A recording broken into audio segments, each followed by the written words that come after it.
Existe un video que Alejandra Guzmán subió a su Instagram en enero de 2026 y que en menos de 24 horas acumuló millones de reproducciones. No era un clip de una canción nueva. No era el anuncio de una gira. Era una radiografía. Una imagen médica donde se podían ver claramente tornillos de metal, placas quirúrgicas y prótesis distribuidas a lo largo de toda su columna vertebral, desde las cervicales hasta el sacro. Y debajo de esa imagen, 3 palabras escritas con la tranquilidad de alguien que ya no le teme a nada. Tengo más titanio. Eso fue todo. Sin drama, sin explicaciones largas, sin pedirle lástima a nadie. Solo esa radiografía y esas 3 palabras, y quien las vio entendió que lo que carga esta mujer en el cuerpo no llegó de golpe ni por casualidad. Llegó después de 16 años de una cadena de eventos que comenzó con una sola decisión en una clínica de la Ciudad de México. Lo que le hicieron a Alejandra Guzmán no tiene una fecha de cierre. Eso es lo primero que hay que entender. No es una historia que terminó con una cirugía ni con un diagnóstico ni con un tratamiento. Es una historia que sigue ocurriendo hoy, en 2026, mientras esta mujer anuncia fechas de conciertos con collarín en el cuello y una columna reconstruida con metal. Más de 50 intervenciones quirúrgicas en 16 años. Cifras que no se procesan fácilmente. Más de 3 cirugías por año durante una década y media. Cada una con anestesia, con tejido abierto, con semanas de recuperación, con el riesgo que implica cualquier procedimiento mayor. Y detrás de todas ellas, siempre el mismo origen. Siempre la misma sustancia. Siempre aquella tarde de 2009. Pero para entender la dimensión real de lo que ocurrió hay que entender primero quién era esta mujer antes de que todo esto comenzara. No el apellido. No la herencia. ¿Quién era Alejandra Guzmán arriba de un escenario cuando su cuerpo todavía le respondía como ella quería? Porque eso es exactamente lo que hace tan brutal el contraste. Y ese contraste es el corazón de esta historia. Comencemos. Nació el 9 de febrero de 1968 en la Ciudad de México y desde el primer día tuvo encima un peso que la mayoría de la gente no va a entender nunca. Su padre era Enrique Guzmán, uno de los cantantes más reconocidos de la época dorada del entretenimiento mexicano. Su madre era Silvia Pinal, la actriz más importante que ha dado este país en el siglo XX, musa de Luis Buñuel, ícono del cine de oro, la mujer que llenaba cualquier sala con solo entrar. Nacer dentro de esa familia en papel suena a ventaja. En la práctica es una sentencia. Porque desde el momento en que abres los ojos en ese entorno, el mundo ya tiene una opinión formada sobre lo que debes ser, lo que debes parecer y lo que se espera de ti. Y Alejandra Guzmán decidió desde muy joven que esa opinión no le importaba absolutamente nada. Lo que hizo fue exactamente lo contrario de lo que se esperaba. En el México de los años 80, cuando el regional mexicano y las baladas románticas dominaban la industria, ella llegó con rock. Con actitud. Con una voz que no pedía permiso y con una imagen física que rompía todos los moldes de lo que se suponía que debía ser una artista femenina mexicana. Cabello teñido, ropa que escandalizaba, movimientos en el escenario que para muchos eran demasiado. Para sus fans eran exactamente lo que necesitaban ver. Alguien que fuera libre de verdad. No libre en el discurso. Libre en los hechos. Su primer disco llegó en 1988 y en menos de 2 años ya era una figura nacional. Canciones como Eternamente Bella, Hacer el amor con otro y Reina de Corazones se instalaron en la memoria colectiva de México y de toda América Latina de una manera que muy pocas artistas de cualquier género han logrado. No eran solo canciones. Eran declaraciones. Eran el himno de una generación de mujeres que querían verse reflejadas en alguien que no se disculpara por existir de la manera en que existía. Y entonces llegó 1993. Y lo que pasó ese año define mejor que cualquier otra cosa quién fue Alejandra Guzmán en su mejor momento. Se presentó en el Estadio Azteca ante más de 70,000 personas. Una artista de rock femenina mexicana llenando el estadio más grande del país. Eso no lo había hecho nadie antes que ella en ese género. Nadie. Y lo hizo sin suavizar nada, sin adaptar su imagen a lo que el mercado pedía, sin negociar ni un centímetro de quién era. Arriba de ese escenario, frente a 70,000 personas que coreaban cada palabra, esa mujer era exactamente quien quería ser. Ese cuerpo que saltaba y corría y dominaba el espacio como muy pocos artistas mexicanos han podido hacerlo es el mismo cuerpo que hoy tiene la columna reconstruida con metal y que necesitó un año completo alejada de los escenarios para poder seguir en pie. Ese contraste es el que no se puede ignorar cuando se cuenta esta historia. Grabó más de 20 álbumes de estudio. Ganó Grammy Latinos. Fue reconocida como una de las artistas de habla hispana más influyentes de los últimos 40 años. Se presentó en los escenarios más grandes de Estados Unidos, América Latina y Europa. Y construyó todo eso con una imagen de mujer que se caía y se levantaba, que no ocultaba sus demonios, que hablaba con una honestidad sobre su vida privada que sus contemporáneas rara vez se permitían. Esa transparencia fue parte de lo que la hizo tan querida. También fue parte de lo que la hizo tan vulnerable cuando las cosas empezaron a salir mal. Porque antes de que llegara lo de 2009, ya había habido una batalla mayor. En 2007, Alejandra Guzmán recibió un diagnóstico de cáncer de mama. Lo enfrentó, lo superó y siguió adelante. 2 años después llegó lo de los biopolímeros. Y esto hay que subrayarlo porque cambia la forma en que hay que leer toda la historia. Esta mujer ya había sobrevivido a un cáncer cuando tomó la decisión que desencadenó todo lo que vino después. Ya tenía en su historial una batalla de las grandes. Y aún así, lo que llegó con aquella inyección resultó ser, en términos de impacto acumulativo sobre su calidad de vida, una carga todavía más larga y más pesada. Porque el cáncer tuvo un tratamiento con inicio y con fin. Lo que vino después no ha tenido fin todavía. Hay algo que muy poca gente sabe sobre lo que ocurrió en 2009 y que cambia completamente la manera de entender esta historia. Antes de que Alejandra Guzmán llegara a aquella clínica, hubo médicos que le dijeron que no. No uno. Varios. El argumento era consistente entre todos ellos. Una artista en plena actividad, con el desgaste físico de años de giras y grabaciones y la presión constante de una agenda exigente, no representaba el perfil ideal para someterse a un procedimiento estético de ese tipo en ese momento. Le dijeron que esperara. Que las condiciones no eran las adecuadas. Que su cuerpo no estaba en el punto óptimo para ese tipo de intervención. Alejandra Guzmán tenía 41 años. Llevaba más de 2 décadas trabajando sin parar. Y no esperó. No porque fuera irresponsable ni porque ignorara las advertencias por capricho. Lo que la llevó a insistir era algo mucho más complejo que eso. Era la presión que vive un artista de su nivel cuando siente que su imagen pública no está siendo lo que quiere que sea. Esa presión no viene solo de afuera. Viene de adentro también.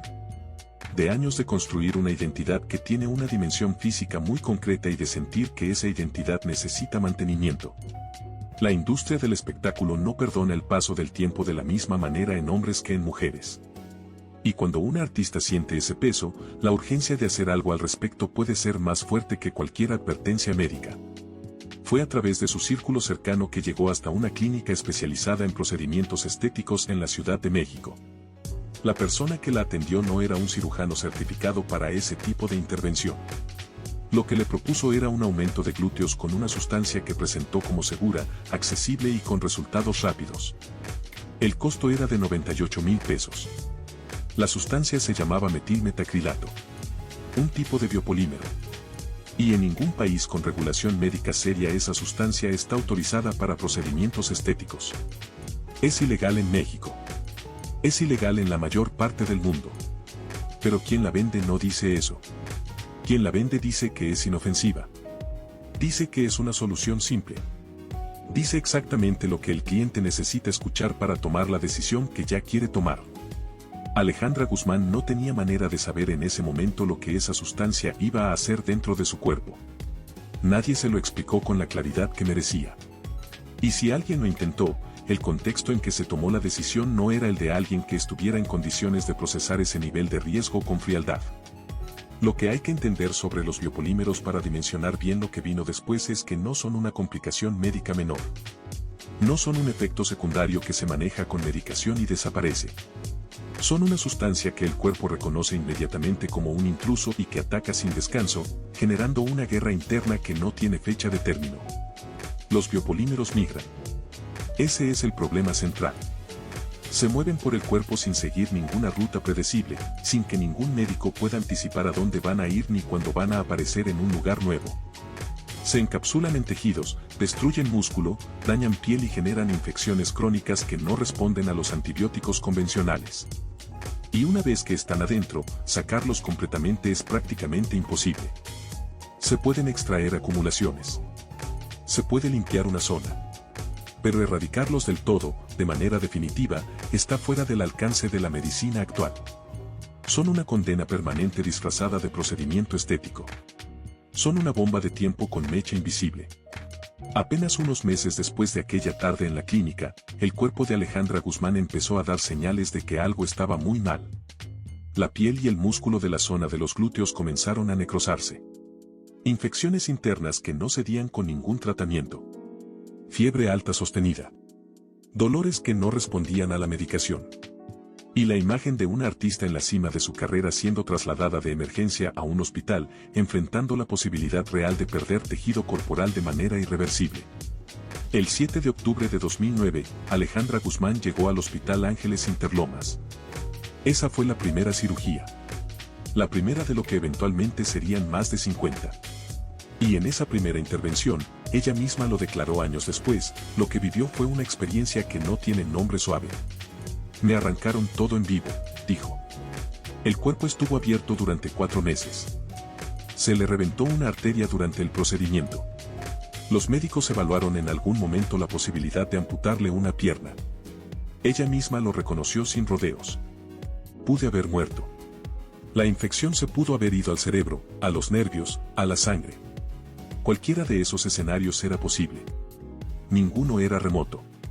Alejandra Guzmán estuvo literalmente entre la vida y la muerte por una decisión que tomó porque quería cambiar algo de su cuerpo que, vista desde afuera, no necesitaba cambiarse. Esa es quizás la parte más difícil de sostener cuando se conoce esta historia en profundidad. No hubo un accidente. No hubo una enfermedad que nadie pudo prever. Hubo una clínica, una sustancia ilegal y alguien que no tenía las credenciales para hacer lo que hizo. Y el resultado fue una mujer con el cuerpo abierto durante 4 meses y una cadena de consecuencias que no terminaría en años. En 2010 llegó un acuerdo legal con quien realizó el procedimiento.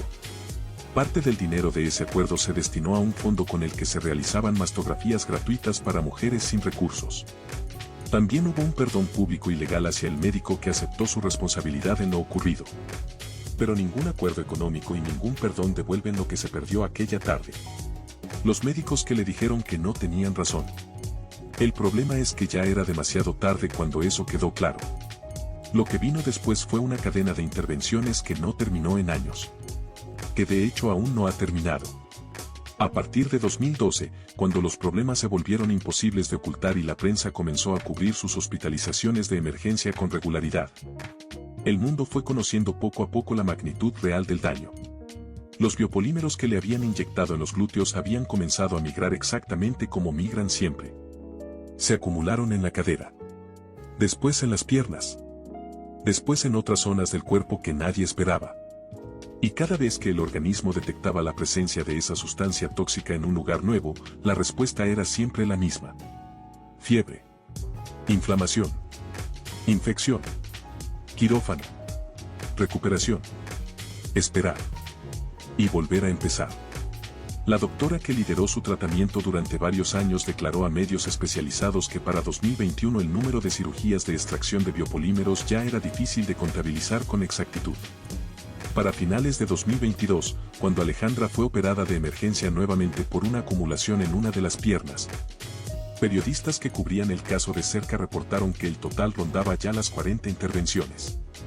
Y para 2025, medios de alcance internacional confirmaron que la cifra había superado las 50 cirugías relacionadas con los biopolímeros desde 2009.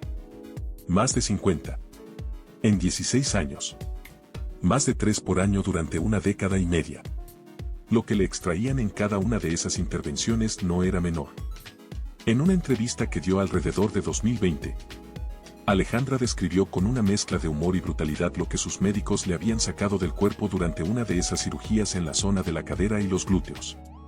Lo comparó con una hamburguesa del tamaño de una doble con queso. Lo dijo con una sonrisa, como siempre, porque esa es su manera de procesar lo que no tiene nombre fácil. Pero la imagen es devastadora. Eso era tejido que ya no iba a regenerarse. Tejido perdido para siempre.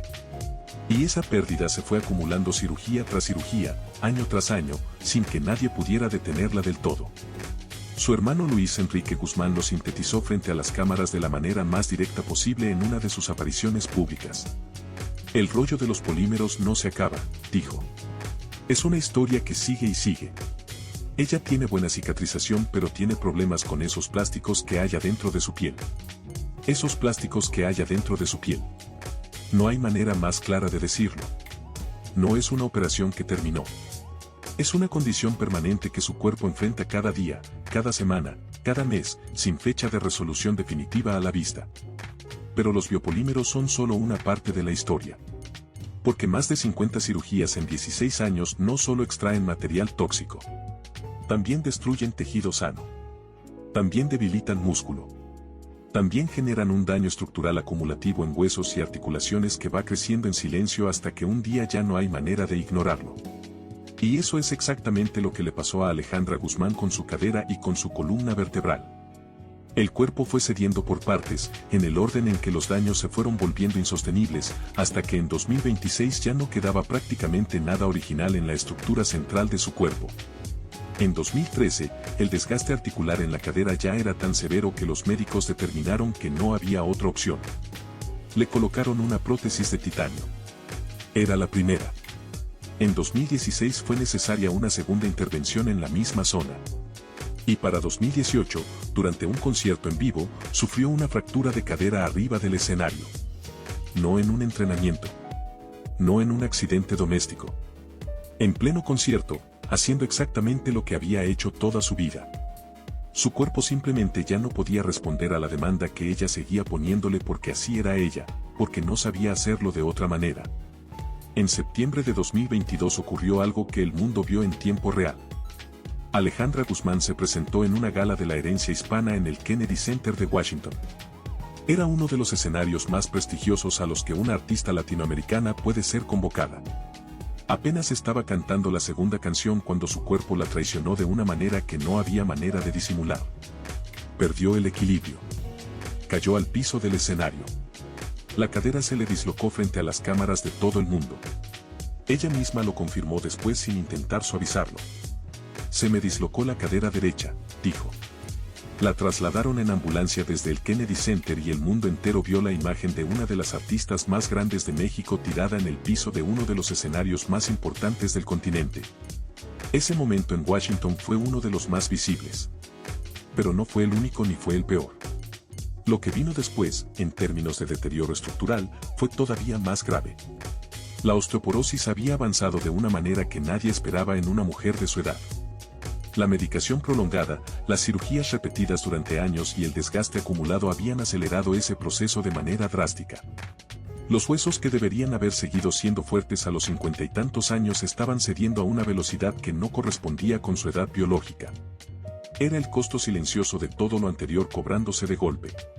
Para 2025 los médicos determinaron que ya no había manera de seguir parcheando la situación. La columna vertebral de Alejandra Guzmán necesitaba una reconstrucción total. No un ajuste. No un procedimiento puntual. Una reconstrucción completa de toda la estructura, desde las cervicales hasta el sacro, con todo lo que eso implica en términos de riesgo quirúrgico, tiempo en el quirófano y meses de recuperación. Fue en enero de 2026 cuando Alejandra le explicó al público con sus propias palabras lo que había pasado. Me rehice la columna vertebral, dijo. Cervicales nuevas. Lumbares nuevas. Sacro nuevo. Estaba llena de osteoporosis de arriba a abajo. Y como imagen que resumía todo eso mejor que cualquier descripción, publicó aquella radiografía con la palabra titanio escrita debajo. Las imágenes mostraban con claridad las prótesis metálicas en la cadera y en la columna, el mapa completo de una guerra que lleva 16 años sin armisticio. Soy biomecánica, dijo en otra ocasión con la sonrisa que nunca le abandona del todo. Y aunque lo dijo con humor, la frase describe con una precisión brutal lo que es hoy el cuerpo de esta mujer. Todo esto tiene un impacto en la carrera que la industria musical no reconoce abiertamente pero que es imposible ignorar cuando se revisa el historial de los últimos años. Alejandra Guzmán ha tenido que cancelar o reprogramar conciertos en múltiples ocasiones desde 2012. Periodos de hospitalización que cortaban giras en marcha. Recuperaciones que se extendían más allá de lo planeado. En 2021 tuvo que posponer un concierto porque la operaron nuevamente.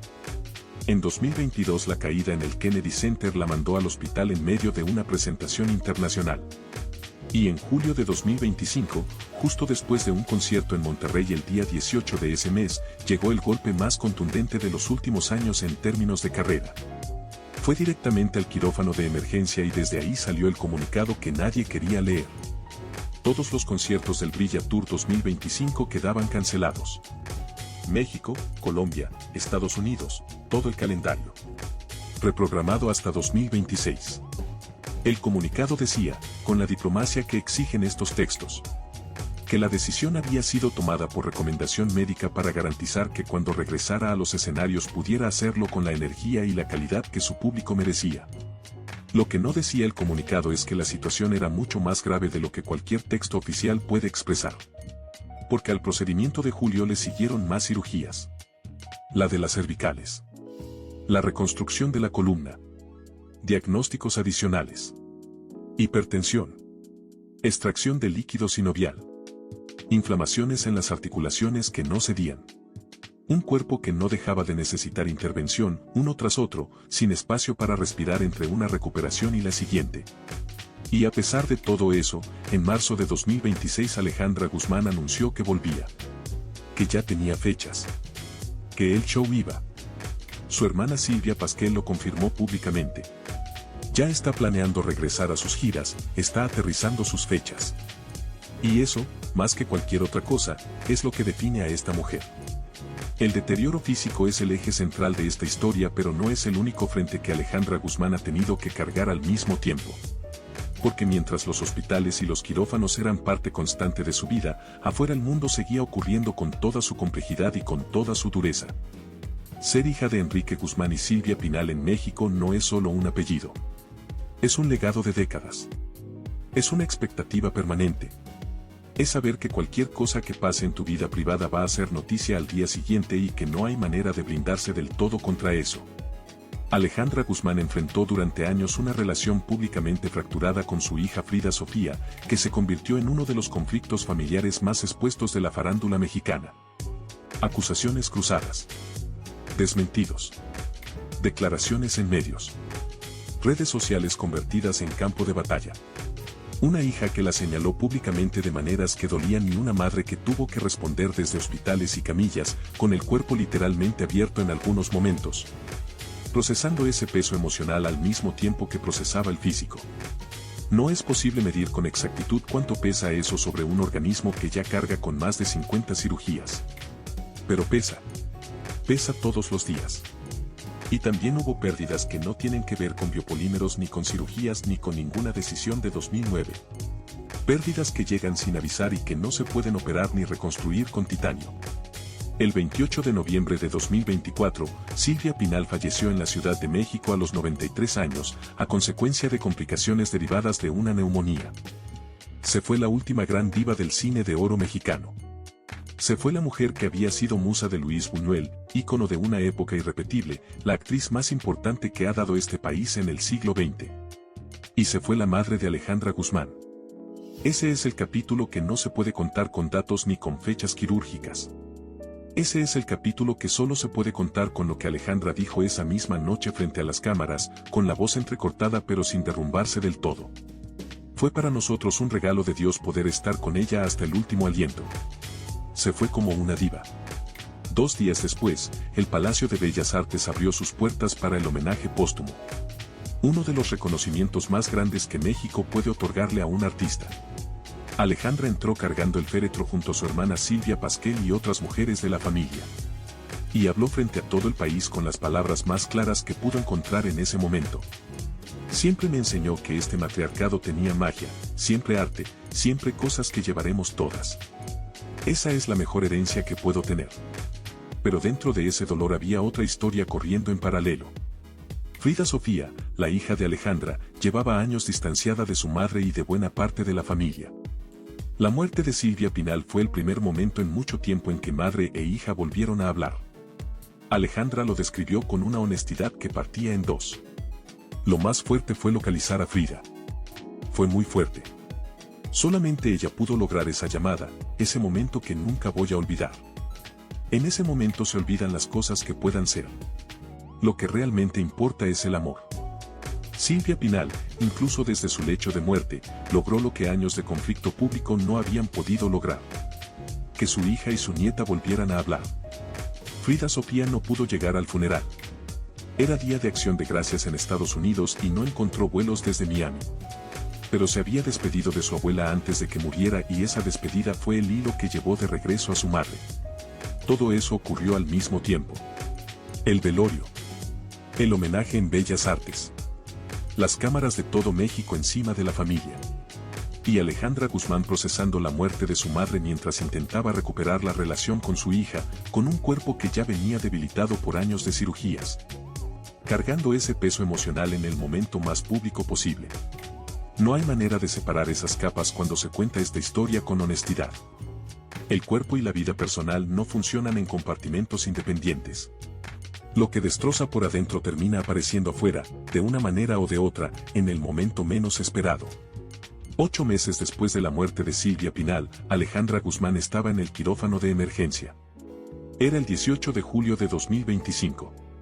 No hay una línea directa y comprobable entre ese duelo y esa cirugía. El cuerpo humano no funciona con esa exactitud matemática. Pero tampoco es posible ignorar que un organismo que ya venía frágil, que ya cargaba con 16 años de biopolímeros y cirugías y desgaste estructural acumulado, tuvo que absorber al mismo tiempo la muerte de su madre. El peso de una reconciliación familiar compleja y la presión de mantener una gira internacional en marcha. A veces el cuerpo cobra todo junto, de golpe, cuando ya no puede seguir postergando la factura. En noviembre de 2025, al cumplirse el primer aniversario de la muerte de Silvia Pinal, Alejandra publicó en Instagram una fotografía del altar que tiene en su casa en honor a su madre. Sin texto largo. Sin declaraciones elaboradas. Solo 3 palabras. Te extraño, gigante. Eso fue todo. Y en esas 3 palabras estaba todo lo que no necesitaba explicarse. Lo que esta historia también obliga a mirar, aunque sea incómodo, es lo que Alejandra Guzmán enfrentó cada vez que algo salía mal. Porque su historial de batallas con el alcohol, que ella nunca negó del todo y que fue parte de la honestidad que la hizo tan cercana a sus fans, la convirtió también en blanco fácil. Cada hospitalización de emergencia. Cada cancelación de concierto. Cada imagen preocupante que circulaba en redes. El primer instinto de muchos era buscar una explicación que no fuera médica. Y ella, una y otra vez, tuvo que demostrar que la explicación era exactamente la que siempre había dicho. El cuerpo. Siempre el cuerpo. Siempre los biopolímeros. Siempre las secuelas de aquella tarde de 2009. Lo que hace diferente la historia de Alejandra Guzmán a la de cualquier otro artista que haya enfrentado problemas de salud es la simultaneidad. No es que le pasó una cosa grave y la superó. Es que varias cosas graves ocurrieron al mismo tiempo durante 16 años sin que ninguna terminara del todo antes de que empezara la siguiente. El cuerpo en guerra constante con una sustancia que no se puede eliminar. La carrera interrumpida una y otra vez en momentos donde la interrupción tenía el costo más alto. La vida personal expuesta al escrutinio público en sus momentos más frágiles. La pérdida de su madre en el peor momento físico de su vida. La reconciliación con su hija en medio de un velorio.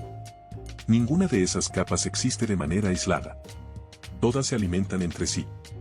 Y Alejandra Guzmán las cargó todas al mismo tiempo durante más de una década, sin que nadie pudiera ver desde afuera exactamente qué tan pesado era ese conjunto. Porque ella no pedía lástima. Porque se reía desde el escenario de sus 18 operaciones y su cadera de titanio. Porque ponía cara de que todo estaba bajo control incluso cuando el cuerpo le estaba diciendo exactamente lo contrario. Esa capacidad de seguir presentándose cuando todo está roto al mismo tiempo no es un cliché motivacional. Es algo más específico y más difícil de describir. Es la diferencia entre una persona que tiene una carrera y una persona que es su carrera. Para Alejandra Guzmán el escenario no es el lugar a donde va a trabajar. Es el lugar donde existe de la manera más completa. Y cuando ese lugar le fue negado, una y otra vez, por una sustancia ilegal que alguien le inyectó en 2009, el daño no fue solo físico. Fue existencial. En diciembre de 2022, cuando fue operada de emergencia por una acumulación nueva de biopolímeros en una de sus piernas, llevaba ya 13 años cargando con esa condena. 13 años de saber que en cualquier momento, sin previo aviso, el cuerpo podía volver a necesitar un quirófano de urgencia. 13 años de vivir con esa posibilidad instalada en el fondo de cada día. No hay manera de que eso no deje marca. No en el cuerpo solamente. En la manera de moverse por el mundo. En la manera de planear el futuro. En la manera de relacionarse con la propia imagen. Alejandra Guzmán vive con dolor permanente. Eso no es una interpretación ni una exageración dramática. Es la consecuencia inevitable y documentada de lo que lleva en el cuerpo desde 2009. Más de 50 cirugías dejan cicatrices internas y externas que no desaparecen. Las prótesis de titanio en la cadera resuelven el problema articular inmediato, pero no eliminan las molestias que vienen con el desgaste previo acumulado durante años. La columna reconstruida con osteoporosis severa es una columna que todavía está en proceso de recuperación activa y que probablemente lo estará durante mucho tiempo más. Y los biopolímeros que siguen migrando en su cuerpo son una fuente constante de reacciones inflamatorias que generan temperatura, dolor y la posibilidad de una nueva cirugía de emergencia en cualquier momento. Eso es con lo que Alejandra Guzmán se levanta todos los días. Con eso desayuna, con eso ensaya, con eso escribe canciones, con eso planea fechas de conciertos. Y sin embargo sigue activa. En su comunicado de julio de 2025, en el mismo texto en que cancelaba toda la gira, ya adelantaba que tenía una nueva canción en preparación. Meses después anunciaba el regreso a los escenarios para el último trimestre de 2026. La versión de Alejandra Guzmán que va a subir a esos escenarios en octubre, noviembre y diciembre de este año va a ser diferente a la que llenó el Estadio Azteca en los años 90. Tiene que serlo. El cuerpo no es el mismo. Los movimientos tienen límites que antes no tenían. Ciertas coreografías ya no son posibles. Ciertas exigencias físicas ya no están disponibles. Pero la voz sigue ahí. La presencia sigue ahí. Y la voluntad de estar parada frente a un público con un micrófono en la mano, que es lo que siempre la ha definido por encima de cualquier otra cosa. Sigue siendo más fuerte que cualquier diagnóstico médico y que cualquier radiografía llena de metal. Eso no lo quitó la clínica de 2009. Eso no lo quitaron 50 cirugías. Eso no lo quitó la caída en el Kennedy Center, ni la cancelación del Brilla Tour, ni la reconstrucción de la columna. Eso sigue ahí. Hay algo que queda dando vueltas en la cabeza cuando se conoce esta historia con la profundidad que merece. Todo comenzó con una decisión que parecía simple. Una hora en una clínica. Un procedimiento que se presentó como rutinario y accesible. El tipo de cosa que ocurre todos los días en miles de clínicas en todo el mundo. Pero quien realizó ese procedimiento usó una sustancia ilegal que migra, que no se puede eliminar completamente, que destruye tejido y que una vez adentro del cuerpo se convierte en una condición de por vida. Y 16 años después, con más de 50 cirugías en el historial, la columna vertebral reconstruida de arriba a abajo y el cuerpo sostenido en buena parte por metal, Alejandra Guzmán sigue pagando el precio de aquella hora en aquella clínica. Lo que su historia le dice al mundo va mucho más allá del espectáculo y de la farándula. Los biopolímeros siguen existiendo. Siguen usándose en clínicas clandestinas que los ofrecen a bajo costo con promesas de resultados rápidos y sin complicaciones. Siguen cayendo víctimas que no son estrellas de rock con los recursos económicos para enfrentar décadas de cirugías reconstructivas en hospitales privados de primer nivel. Son personas sin acceso a los especialistas que tuvo Alejandra. Sin los medios para sostener ese nivel de atención médica durante años. Personas cuyo final con esa sustancia es todavía más devastador porque no tienen las redes de contención que ella tuvo. Y cuyas historias no aparecen en ninguna cobertura mediática porque no tienen el apellido ni la trayectoria que genera titulares. Alejandra Guzmán sobrevivió. No todas las que han pasado por esto pueden decir lo mismo. Esa diferencia no es menor. Es la diferencia entre una historia que se puede contar y una historia que nadie cuenta porque no hay nadie que pueda contarla. La mujer que parece indestructible. La que bromeó desde el escenario del Auditorio Nacional con sus 18 operaciones y su cadera de titanio. La que le dijo al mundo que era biomecánica con una sonrisa que no pedía compasión. La que publicó una radiografía llena de metal y escribió debajo: tengo más titanio que nunca, como si fuera el anuncio de algo que la enorgulleciera. Esa mujer enfrenta hoy los límites reales de lo que un cuerpo humano puede aguantar cuando lleva 16 años siendo intervenido, reconstruido y vuelto a intervenir. No desapareció. No se rindió. Pero el precio que lleva pagando desde 2009 por aquella decisión de una tarde es un precio que no termina. Y eso, independientemente de los escenarios que todavía la esperan, independientemente de las canciones que todavía tiene por grabar y de los públicos que todavía la van a recibir de pie. Es la realidad de Alejandra Guzmán en 2026. Una columna nueva. Caderas de metal. Un cuerpo que ha sido abierto más de 50 veces. Y aún así, fechas confirmadas para volver. Hay artistas que desaparecen ante el primer obstáculo serio. Hay artistas que se retiran cuando el cuerpo empieza a cobrar lo que les debe. Y hay artistas que suben al escenario con collarín, con radiografías que parecen el plano de una construcción de acero, con el historial médico más largo que el de cualquier persona de su edad.